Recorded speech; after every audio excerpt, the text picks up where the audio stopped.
Anılarım silindi, acılarım sustu.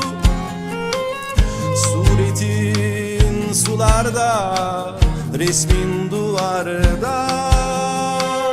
Gidişine dil sustu, yürekler sustu. Akşam olunca, kafam atınca, ürkütüp sarhoş oldum seni alınca. Akşam olunca,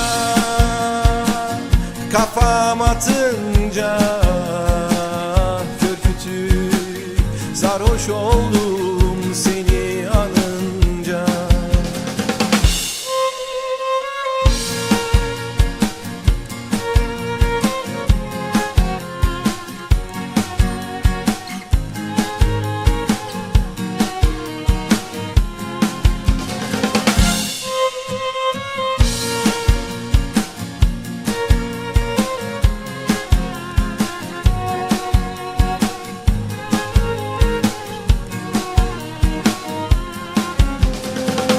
Kılıçlardan geçir beni, uçurumdan at. Çekipimi öldür beni, bu nasıl hayat?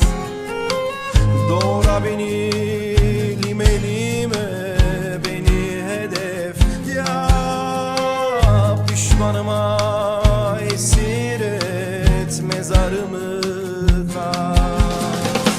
Akşam olunca, kafam atınca, ürkütüp sarhoş oldum seni anınca. Akşam olunca, kafam atınca, ürkütüp sarhoş oldum seni anınca.